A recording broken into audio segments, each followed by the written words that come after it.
Bonjour, je vous propose ici une petite mise à jour et un rappel sur ce que j'entends du dédoublement de l'âme à l'identique comme vu dans la vidéo qui porte le même titre. La vidéo numéro 22 donc sur la même longueur d'onde où je parlais de jumeaux dédoublés à l'identique. Vous avez aussi la vidéo qui vous fait une petite analogie sur le dédoublement cellulaire, la mitose cellulaire, donc la numéro 17 en correspondance. Donc numéro 17 qui était le dédoublement de l'âme au niveau du titre, et la numéro 22 donc sur la même longueur d'onde pour l'intituler. Et pour bien repréciser, quand je dis dédoublement de l'âme à l'identique polarisé, que je ne dis pas donc que les deux jumeaux sont identiques, se ressemblent en tout point et qu'ils sont vraiment les mêmes, comme des jumeaux homozygotes, jumeaux biologiques donc dans le ventre de la maman, mais bien donc dans leurs traits de caractère, ils sont opposés, complémentaires, parfaits, comme j'ai intitulé cette vidéo. Alors opposés selon ce que l'on a besoin d'expérimenter ensemble, selon que l'on est venu expérimenter, ce que l'on est venu expérimenter ensemble. Voilà que je voulais repréciser, parce que selon les duos, bien sûr, les oppositions et les différences seront plus ou moins marquées, fonction de ce que l'on a besoin de travailler. Par contre, c'est vrai qu'en général, les jumeaux ne se ressemblent pas. À l'inverse des jumeaux biologiques homozygotes issus d'une seule même cellule fécondée et donc qui s'est ensuite divisée, la division cellulaire pour la conception d'un enfant. Là, il y aura eu 2 enfants, en comparaison avec donc les faux jumeaux que l'on dit aussi hétérozygotes en biologie, pour faire l'analogie et encore le parallèle. Mais ici, mon jumeau, mon opposé complémentaire parfait, quand je dis dédoublement à l'identique de l'âme, je l'ai reprécisé peut-être encore auparavant, c'est bien quant aux informations spirituelles et psychiques qui sont présentes entièrement. Voilà, nous ne sommes pas des moitiés à ce titre, c'est pour ça que j'utilise toujours le terme double ou mon autre, je l'appelle mon double ou mon autre, parce que nous ne sommes pas des moitiés comme ça coupées en deux où on aurait perdu 50% de l'information de notre âme.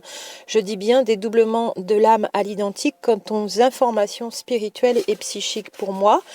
Et avec le petit jeu, le tour de force en 3D sur Terre, que l'on s'est incarné donc en opposition avec des traits de caractère opposés, des physiques qui ne se ressemblent pas non plus, même si on n'est pas forcément blanc et noir ou voilà de races sur Terre opposées.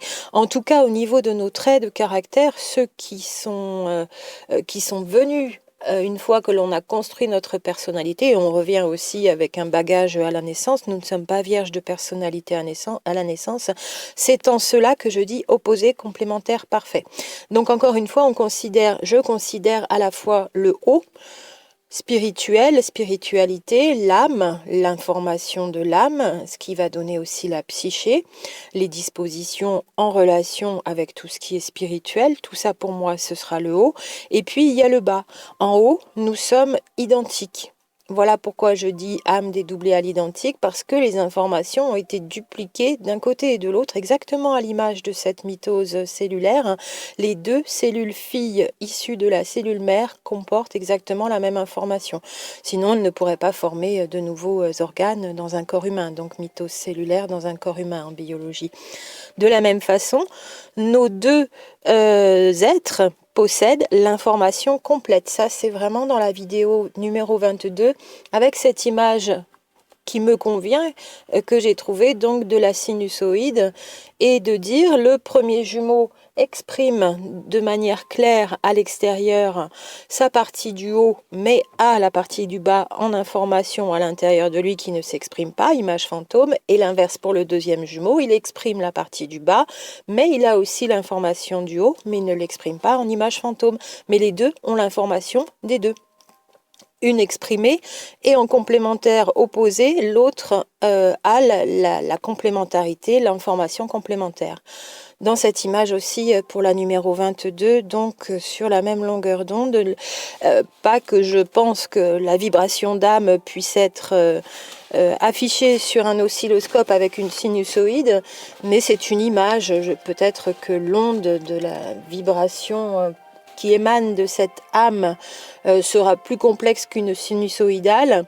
Et encore, toujours pour réfléchir à cette âme, je regardais justement sur les jumeaux biologiques, homozygotes, hétérozygotes, des questionnements plus spirituels, donc, mais dans un raisonnement peut-être en fonction des religions et des écrits religieux, Bible, Coran et les autres écrits donc des différentes religions ou philosophies. Et le raisonnement est, s'il y a un cœur, il y a une âme. S'il y a deux cœurs, donc pour les jumeaux homozygotes biologiques, pour raisonner sur ce cas concret, terrestre, dans la matière, au niveau de l'âme aussi, la réponse est, dès qu'il y a un cœur, il y a une âme. Donc même les jumeaux homozygotes, vrais jumeaux, auraient deux âmes. Alors comment nous, flammes jumelles, nous pourrions prétendre avoir une seule âme dédoublée? Pour l'instant, personne n'a pu en faire la preuve, et pourtant c'est ce que nous croyons, et c'est ce que je crois. Et peut-être que nous ne savons pas tout de l'âme, c'est même certain sur Terre, que les personnes qui se penchent sur le sujet, donc scientifiques, philosophes, théologiens, n'ont pas toutes les infos, toutes les clés. Est-ce possible d'avoir une seule âme pour deux corps? Nous pensons que oui, mais c'est pure spéculation quant à une démonstration. Nous ne pouvons pas le démontrer à ce jour. Pourtant, nous arrivons bien avec ces fortes connexions. Pour le rappeler, donc le vécu de flammes jumelles a des spécificités. J'en rappellerai juste quelques-unes les plus importantes. Donc, une reconnaissance qui se fait à un moment avec des impressions très fortes, bien plus encore que quand l'on rencontre une âme sœur, cette force avec laquelle se manifeste la reconnaissance de quelqu'un d'extraordinaire, la personne la plus importante au monde, il n'y en a pas d'autre, et personne même la plus importante dans l'univers, engendre beaucoup d'émoi, mais aussi beaucoup de changements dans la vie, en plus des reconnexions énergétiques et des ressentis énergétiques qui perdurent, même si la personne est éloignée pendant plusieurs mois, plusieurs années après, les ressentis énergétiques sont les mêmes, voire même peuvent être de plus en plus importants. Et beaucoup de choses changent dans la vie, donc au niveau personnel, on change de personnalité, on change de goût au niveau alimentaire, on pouvait être plus ou moins réactif ou réactive. On devient très à l'écoute ou très empathique, alors qu'avant, l'empathie n'était pas forcément développée chez nous. Ou bien sûr, on parle toujours des dispositions thérapeutiques, et notamment des soins énergétiques, des soins en magnétisme avec les mains, donc imposition des mains et autres circulation d'énergie dans le corps, facilitation de la circulation de l'énergie dans le corps, ces nouvelles dispositions, des dispositions télépathiques qui font partie des phénomènes énergétiques, le ressenti des douleurs de l'autre, et certaines et certains peuvent avoir confirmation sur le plan physique le lendemain si elles rencontrent régulièrement leurs jumeaux, ou alors se mettre, alors qu'on est en pleine santé, qui fait une belle journée de soleil, qu'on a jeûné par exemple, à avoir des symptômes, mais vraiment on arrive à faire la différence puisque on n'est pas dans l'état de pré-maladie qui va ensuite nous amener à nos symptômes. Quand ce sont les nôtres, on a quand même des prémices, des signes avant-coureurs, une fatigue, le nez qui commence à couler un peu, et puis après un peu plus, et puis après beaucoup plus. Et on sait aussi peut-être, alors là je vais repartir du côté naturopathie, mais quand il y a une allergie alimentaire, ça amène des rhinites allergiques et des nez qui coulent aussi. Et là on sait que si l'aliment que l'on a mangé nous provoque régulièrement cette rhinite, ça vient de nous, ça vient de notre propre vécu, d'un aliment que l'on a mangé. C'est un tout petit exemple, c'est beaucoup plus vaste que ça. Quand c'est le symptôme de l'autre, il arrive vraiment d'un coup, alors que vous êtes en pleine forme, et qu'il n'y a aucune raison, ni déséquilibre émotionnel qui aurait engendré une petite tension, qui ferait donc en ricochet, en feedback, puisque l'on sait que l'émotionnel et le corps physique sont liés, en thérapie holistique, en compréhension holistique du corps humain et de la santé. Et tout à coup, ce symptôme arriverait alors que vous, il n'y a pas eu de soucis, de déséquilibre, ni au niveau physique, ni au niveau émotionnel. Et le temps, par exemple, à l'extérieur, pareil pour reprendre la rhinite, est au beau fixe, et tout à coup, vous avez un symptôme. Et puis, vous croisez votre jumeau et vous le voyez se moucher très bruyamment. Un tout petit exemple, évidemment, il y a des exemples bien plus percutants encore. Vous en avez, certaines témoignent sur leur chaîne YouTube d'une épaule cassée au même endroit, au même moment. Ce sont quand même des signes forts et importants. Alors, est-ce que ça n'arrive qu'entre flammes jumelles? Est-ce que nous pouvons repartir encore sur ces 3 derniers degrés des 7 degrés des relations d'âme, comme je vous l'ai présenté dans cette vidéo numéro 64, où finalement ce serait bien plus divisé encore que ce que l'on croit. Donc il y aurait plus que âme sœur, âme jumelle ou flamme jumelle comme relation. Il y aurait 7 degrés de relation, sachant qu'il y en a un, donc le partenaire jumeau dans le 4e degré de relation qui ne concerne pas la relation de couple. Donc celui-là on peut l'enlever, ça ferait plus que 6 degrés. Et encore, est-ce qu'il y a bien 2 âmes et à quel degré? Âme jumelle, c'est sûr, je pense qu'on peut être toutes et tous d'accord, 2 âmes, mais à partir de flamme jumelle et jusqu'à rayon gémellaire, où est-ce qu'il y a 2 âmes et est-ce possible d'avoir une seule âme pour 2 êtres humains? À ce propos, dans la numéro 64, donc sur les 7 degrés de relation d'âme, j'en ai conclu à la fin, si vous avez suivi, vous me l'avez vu noter dans ce tableau, que les flammes jumelles, à un moment, j'ai marqué 2 âmes. Alors que dans la vidéo précédente, la numéro 63, sur une comparaison entre les relations âme-sœur, relations karmiques et relations flammes jumelles, je vous disais flamme jumelle, une seule âme. Donc, j'ai changé d'une vidéo à l'autre parce que finalement, ça n'est toujours pas fixé. Est-ce que âme jumelle, c'est bien 2 âmes. Est-ce que flamme jumelle, c'est une âme ou 2 âmes? Et il n'y aurait donc que rayon gémellaire où il n'y aurait qu'une seule âme, si tant est que nous puissions un jour prouver scientifiquement, entre guillemets, et est-ce qu'il faut vouloir le prouver? Bien sûr que non, dans l'état actuel des choses, nous pouvons fonctionner comme ça sans preuve. En tout cas, moi, ça ne me pose aucun souci. La Terre entière pourrait me dire ça n'est pas possible, ou c'est lié au cœur, etc. Oui, je pense qu'il y a encore plein de choses qu'on a à découvrir, on le saura plus tard, hein, et qu'il même si nous n'avons pas de confirmation de l'extérieur, donc de la science, des choses terrestres, même de la 5D, nous savons à l'intérieur quelque chose de différent, qu'il y a quelque chose de différent, que c'est un phénomène différent, qu'il y a quelque chose d'unique. Et pour moi, seul l'intérieur compte, peu importe que l'univers entier à l'extérieur me dise autre chose. C'est mon information intérieure pour moi et pour cet homme que j'ai en face de moi, en relation psychique intense. J'aurai le fin mot de l'histoire sur quelle est la réelle nature de tous ces phénomènes énergétiques, pourquoi nous sommes si liés, mais je l'ai pour moi, cette info, et uniquement pour moi, et peu importe ce que dirait l'extérieur, encore une fois, là-dessus. Je vous le redis, ma façon de fonctionner est ainsi, mais il est vraiment important pour moi, et vous verrez si vous voulez adopter aussi toujours cette position pour vous, que ce soit une information intérieure et non pas extérieure qui me permette de fonctionner. Donc sur ce dédoublement de l'âme, 2 âmes, une seule âme dans 2 corps, est-ce que le rayon gémellaire, comme je le supposais aussi, ne serait pas des flammes jumelles qui auraient déjà ascensionné plusieurs fois, seraient redescendues, seraient revenues, auraient décidé dans cette époque particulière, période d'ascension, association aussi d'ailleurs au niveau terrestre, donc de faire monter la 3D en 5D, et que déjà des âmes ayant déjà fait cette ascension sur cette planète ou sur une autre soient venues aider, que ce soit les fameuses flammes jumelles, flamme universelle, le rayon gémellaire, flamme universelle. Est-ce que ce seraient des âmes plus avancées qui ont déjà fait le parcours et qui reviennent ici pour aider les autres à faire le parcours, et ce serait donc un sous-ensemble de l'ensemble flamme jumelle plutôt qu'un 7e degré, un degré supérieur. Et dans ce cas, flamme jumelle et rayon gémellaire, une seule âme pour 2 corps. On ne peut pas trancher, on continue à fonctionner avec nos informations intérieures comme elles résonnent bien. Il y a aussi dans les spécificités flamme jumelle, donc je reprends âme jumelle, flamme jumelle et rayon gémellaire dans un seul et même vocable, flamme jumelle. Donc un amour inconditionnel, bien sûr, d'un coup quelque chose dans lequel vous n'avez jamais été, mais qui vient sans effort, c'est-à-dire que c'est naturel.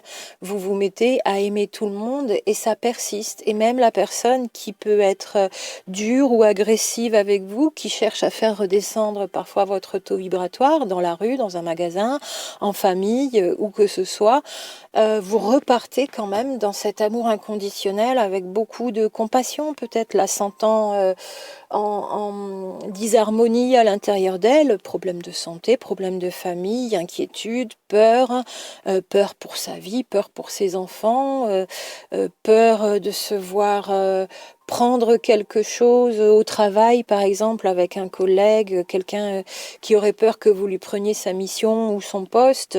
Voilà, toutes ces personnes que vous croisez, une fois que vous avez été baigné d'un coup à la reconnaissance dans cet amour inconditionnel, il persiste et même si il prend une petite claque pendant 1 heure ou 1 minute, il revient aussitôt. Ça n'est pas un travail que d'être dans cet amour inconditionnel. C'est un ressenti, mais qui n'est pas travaillé, qui n'est pas développé. C'est pareil, c'est comme une colonne de lumière qui nous tombe dessus. Voilà vraiment la spécificité aussi, pour en reciter juste 2-3 points de la relation flamme jumelle. Reconnaissance forte, même sans contact, avec tous les phénomènes énergétiques. Cet amour inconditionnel d'un coup que l'on n'a pas besoin de travailler ni de développer, à la fois pour le jumeau, mais aussi pour tout ce qui existe autour et pour nous-mêmes aussi. On a besoin d'en prendre conscience, de le ressentir de nouveau quand il est un petit peu mis à mal, dévié. C'est à ce moment-là qu'on se dit « Ah, j'ai été dévié un petit peu de ce ressenti que j'ai dans le cœur en permanence depuis ». Et j'y retourne. C'est un peu comme une vague qui reviendrait sur la plage. On ne peut pas l'empêcher. Donc elle vient à une fréquence égale entre le retrait et le retour. Bien sûr, là, ce serait vraiment beaucoup plus permanent. La vague revient.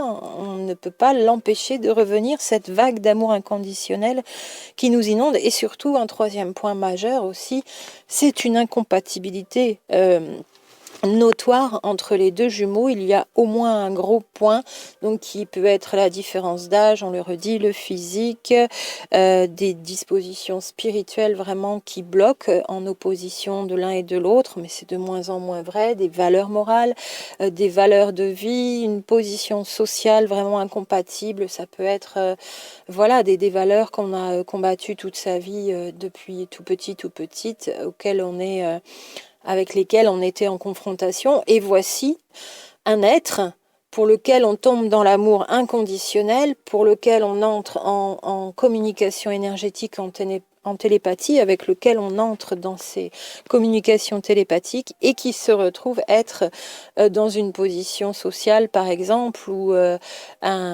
des attributs physiques que l'on n'aurait jamais choisi comme ça, de manière mentale, dans la définition de l'être parfait, idéal pour nous. Voilà encore une fois des rappels des spécificités des flammes jumelles. Alors quand je parle de mon opposé complémentaire parfait, ça peut se voir aussi dans la morphologie du visage, donc morphopsychologie, complètement à l'opposé ou plus ou moins à l'opposé, ce qui va être le signe finalement, le reflet. Vous savez, le visage, la morphopsychologie dans l'étude du visage nous donne la connaissance de la personnalité de l'individu étudié. Alors ici, ces traits de visage sont à l'identique reflet des traits de caractère et sont bien souvent à l'opposé. Alors pas forcément l'opposé à 100%, de la même façon, si vous êtes 2 femmes ou 2 hommes, il va y avoir des différences notoires et des opposés, mais par exemple, vous serez peut-être quand même tous les deux de couleur de peau blanche. Auquel cas, là, c'est plus des différences biologiques de peau habituée au soleil génétiquement depuis des générations et des générations, ou pas, donc d'ethnie et d'origine, quant à l'ethnie, bien sûr. Moi, j'ai noté, par exemple, juste pour quelques traits de caractère, il y en a un des jumeaux qui a le front haut et légèrement bombé, et l'autre, le front moins haut et plutôt droit. Il y en a un qui a le nez court, et puis l'autre, le nez plus long, un bout de nez plus rond ou un bout de nez plus fin, plus féminin. Une arête de nez forte, vous savez, qui arrive quand même presque à la hauteur du front, ou une arête de nez effacée renversés, presque aplatis.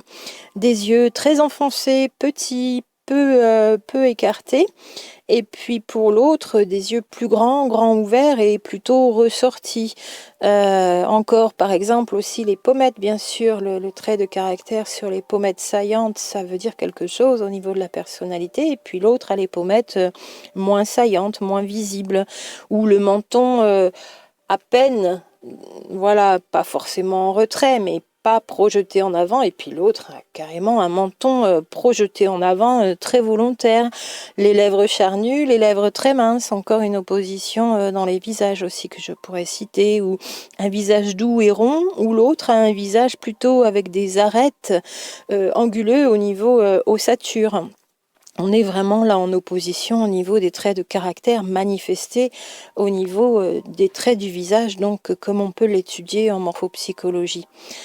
Alors encore une fois, bien sûr, c'est fait pour nous permettre cet amour inconditionnel déjà, quels que soient les traits opposés de caractère de l'autre et son fonctionnement, et pour apprendre, en découvrant tout cela, à voir que cette opposition dans nos fonctionnements, ça n'est aussi qu'une illusion dans la manifestation donc de ce qui a l'air d'être séparé et qui ne l'est pas, donc l'illusion de la séparation, alors qu'il y a bien dualité, c'est-à-dire opposition, un pôle plus et un pôle moins, mais qui n'empêche pas de fonctionner et qui ne nous oblige pas à nous sentir séparés et à être séparés. Donc c'est un grand travail au niveau spirituel, psychologique et encore physique que de se sentir l'un et l'autre à la fois complets en une seule identité en tant qu'égaux sur Terre, je dirais, en tant que personne manifestée au monde dans un corps physique séparé de l'autre corps physique, et pourtant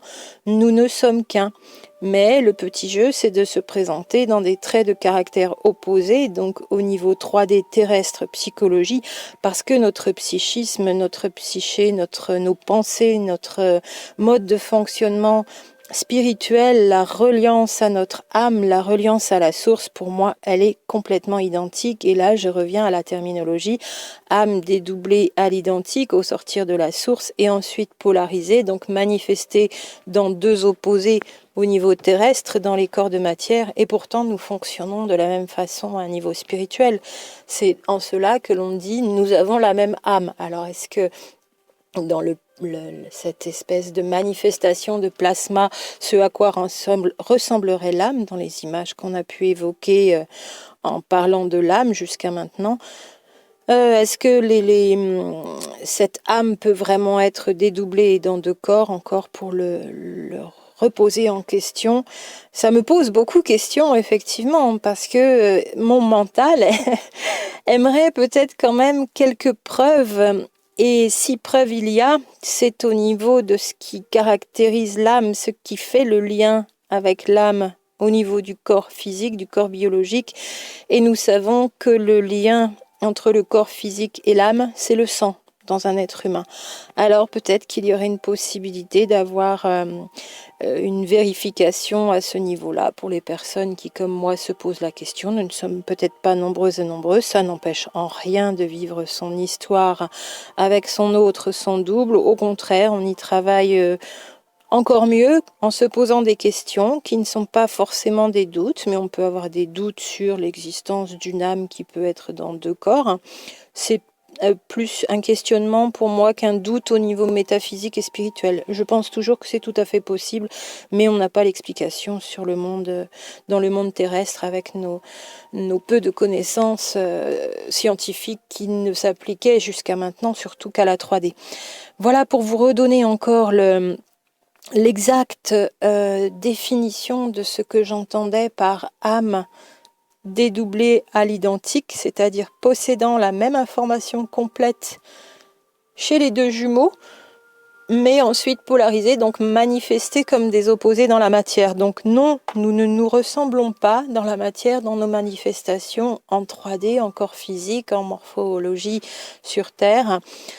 Comme d'autres peut-être ont plus cette idée-là pour elles et pour eux, flammes jumelles se ressemblent beaucoup physiquement. Donc encore là une fois, il y a deux façons d'aborder l'apparence des jumeaux et de dire oui, les flammes jumelles se ressemblent ou non, les flammes jumelles étant des opposés compléments parfaits pour ce travail d'amour inconditionnel et d'intégration de tout un tas d'énergie à l'opposé pour faire son travail aussi de complétude, ça au niveau psychologique.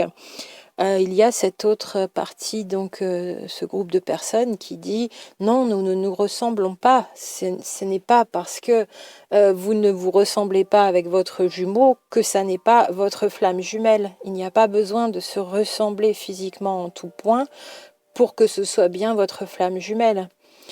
Sinon, ce serait sûrement d'ailleurs votre jumeau aussi. Est-ce que l'on peut se poser la question? La question a été posée plusieurs fois déjà. Est-ce que les vrais jumeaux, donc utérins homozygotes, nés en même temps, conçus pendant 9 mois en même temps, sont des flammes jumelles? Et est-ce qu'ils ont là aussi une seule âme? Bien sûr, même question que pour les jumeaux non jumeaux biologiques. Et est-ce que tous les jumeaux homozygotes, vrais jumeaux de la Terre, sont des flammes jumelles? Auquel cas, ça ferait là aussi beaucoup de flammes jumelles. Question posée restant en suspens, donc les profils psychologiques pour terminer, c'est pour ça aussi qu'il y a toujours runner-chaser, la féminine, le masculin. Alors ça m'ennuie toujours dans cette terminologie parce que pour les duos homme-homme et les flammes jumelles peuvent être du même sexe, on le répète, donc duo homme-homme ou duo femme-femme. La féminine, le masculin, on est sur du masculin-féminin, quoi. Et homme-homme, femme-femme ne peuvent pas se retrouver dans une telle terminologie. J'aurais bien aimé alpha et oméga. Le runner, c'est l'alpha, l'oméga, c'est le chaser. Peut-être que je vous le dirai comme ça de temps en temps en remettant runner-chaser derrière. Mais encore une fois, dans leur portrait psychologique, ces jumeaux opposés et complémentaires parfaits l'un de l'autre. Alors complémentaires parfaits dans ce qu'ils sont venus travailler. Ça ne veut pas dire qu'il faut vraiment que tout soit opposé et tous les duos de jumeaux sur Terre finalement se ressembleraient aussi cette fois. S'ils étaient les parfaits opposés, il faudrait tous qu'ils soient à la fois l'un blanc, l'un noir, même si c'est homme-femme ou femme-homme interverti. Et puis petit, grand, gros, mince, voilà, complémentaires parfaits pour ce que l'on est venu travailler au niveau de notre âme. Voilà aussi la nuance et le petit détail avec lequel je l'entendrai moi. Donc ce runner et ce chaser, ce runner qui est dans l'inconscient, le chaser est dans le conscient, ce runner qui est dans la matérialité, le chaser il est un peu dans l'immatérialité et pas forcément bien adapté au monde terrestre dans le sens société actuelle, société capitaliste on va dire encore, même si c'est bientôt fini, peut-être au mois de mai 2018 aussi ça va être fini. Il semblerait que le mois de mai 2018 soit une grande date pour beaucoup de changements, qui indique aussi peut-être donc des changements de situation au niveau des jumeaux dans le sens retrouvailles et réunions. Nous verrons bien, ça n'est plus très loin, nous pourrons bientôt vérifier. Le runner encore qui ne conscientise pas le lien, au départ en tout cas, il ne le manifeste pas à l'extérieur comme en ayant conscience. Alors que le chaser, ce pauvre éveillé au lien le premier, qui veut aller vers son runner, et son runner qui lui tourne le dos. Voilà encore dans ces compléments parfaits à l'opposé. Le runner émotif, le chaser a déjà pas mal travaillé dans la première partie de vie, bien qu'il puisse être effectivement hypersensible et hypersensitif une fois que la reconnaissance lui a redonné encore plus de disposition au niveau des phénomènes invisibles. Il est quand même meilleur gestionnaire de son émotion. Bien sûr, le runner a beaucoup de mal à gérer son émotionnel et il fonctionne beaucoup avec l'émotionnel. Il a aussi le troisième œil, toujours le runner, dans le céleste au niveau du divin. Le chaser serait plutôt un intuitif terrestre, donc instinctif, dans la polarité yang, bien sûr, toujours, pardon. Et encore le runner qui peut être lent dans les changements mis en place, tourné vers le passé aussi d'ailleurs, alors que le chaser est fonceur et tourné vers l'avenir. Et puis le runner qui est plutôt dépendant, surtout en société, même s'il n'est pas dépendant, il n'y a pas de dépendance affective amoureuse, comme le dit encore si bien Fabien Marchand, qui l'a bien identifié comme ça d'un côté et de l'autre, alors que au niveau de sa vie sociale, le chaser est indépendant. Ce sont des entrepreneurs, des femmes d'ailleurs aussi, donc avec ses polarités yang. Les femmes qui arrivent depuis 1950 affichent de plus en plus des polarités yang, sans même parler de flammes jumelles. Alors, soit plus de yang, même si elles sont encore à polarité yin, soit vraiment des polarités yang très affirmées. Et je ne parle pas de la femme qui fume, qui parle fort, qui fait de la politique ou qui est avocate et puis qui a les plus mauvais traits de caractère de ce que l'on peut mettre derrière le yang. Je parle vraiment de femmes qui vont faire avancer le monde avec force, courage, détermination, la tête devant, la tête plus haute d'ailleurs aussi, qui sortent du lot, qui s'exposent, qui n'ont pas peur justement aussi d'être entravés, d'avoir beaucoup d'agressivité sur leur chemin, qui vont pouvoir quand même mener leur mission à bien, malgré beaucoup d'entraves, beaucoup d'obstacles, beaucoup d'obstructions, beaucoup de méchanceté, de jalousie, d'agressivité, parce que le monde qui change ne correspond pas forcément à la vieille énergie stagnante ici encore sur cette terre. Mais pour dire encore, depuis 1950, beaucoup de femmes sont arrivées à polarité yang sur cette terre, et c'est le cas de nombreuses femmes chaser, donc d'être à polarité yang. Pour moi d'ailleurs, le chaser est toujours à polarité yang. Voilà. Donc si elles sont de polarité yin, elles sont de l'autre côté runner. Pour les quelques runners yin femmes, la majeure partie étant des hommes. Et pour les quelques chasers yang hommes, voilà, la majeure partie étant des femmes yang avant tout, et ensuite chaser parce qu'elles sont flammes jumelles. On n'est pas chaser d'abord et ensuite yang. On est d'abord yang de polarité d'âme et ensuite chaser. Pareil pour le yin, d'abord de polarité d'âme et ensuite runner. C'est ma position. Plus j'avance, plus elle me semble résonner juste. Encore une fois, la santé physique aussi des jumeaux peut être complètement opposés, c'est-à-dire les maux de l'un plutôt au niveau estomac, l'autre va avoir des maux plutôt au niveau cérébral, nerveux. Les maux situés dans une partie du corps, chez l'autre, ça va encore être une autre partie du corps, qui auront peut-être d'ailleurs en décodage biologique des choses intéressantes à dire quant à leurs oppositions et surtout au moment où elles se manifestent. C'est là aussi que vous savez, si vous avez une disposition depuis tout petit ou toute petite à avoir mal au genou et que vous n'avez jamais eu de maux de tête, et tout d'un coup vous vous retrouvez avec des forts maux de tête depuis que vous avez rencontré votre jumeau, c'est encore un signe que ça ne vous appartient pas et que vous êtes en train de ressentir ces maux physiques à lui ou à elle. Pour répondre quelque peu aux questions, comment je fais pour faire la distinction entre mes propres maux physiques et les maux physiques de mon jumeau ou de ma jumelle. Vous avez comme ça aussi des indices. Voilà pour ce petit rappel par rapport à cette vidéo sur la même longueur d'onde et dédoublement de l'âme à l'identique polarisé, numéro 17 pour celle-ci, sur la même longueur d'onde, numéro 22, et encore une seule âme, deux âmes, donc numéro 64, la vidéo numéro 64 pour les 7 degrés de relation d'âme, et puis encore bien sûr la numéro 4, ce qu'est et ce que n'est pas la relation flamme jumelle. Vous avez encore des précisions ici par rapport donc à mon jumeau et mon opposé complémentaire parfait. Voilà, si vous avez envie de vous amuser, peut-être si vous avez la photo de votre jumeau ou de votre jumelle sûrement, ou si vous l'avez à côté de vous, encore mieux, à regarder au niveau de la morphologie, la morphopsychologie dans son étude au niveau visage, ces signes complémentaires et opposés que vous pouvez présenter l'un et l'autre. C'est aussi une découverte passionnante pour la connaissance de soi et toutes ces techniques, donc un peu en à côté de la psychologie classique, puisqu'on les utilise très peu en psychologie classique, que ce soit encore aussi la graphologie, l'iridologie donne aussi une connaissance de soi au niveau personnalité. C'est vrai que c'est très pointu parce que déjà l'iridologie,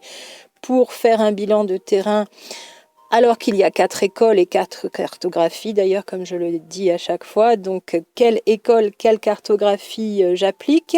Pas facile non plus. Et en plus, ça n'est pas de la science exacte. L'iridologie, encore une fois, je le dis, c'est un art.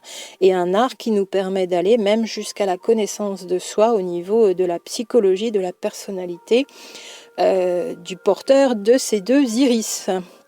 Voilà, je vous laisse regarder ce qui peut peut-être convenir pour vous, parce que en s'apercevant que nous sommes des opposés complémentaires, déjà nous reprenons nos propres traits de caractère à travailler, en ayant listé ces traits de caractère à lui que l'on a vu, à lui ou à elle, donc que l'on a vu et qui nous semblent donc être en opposition, et donc ça va être difficile de s'accorder.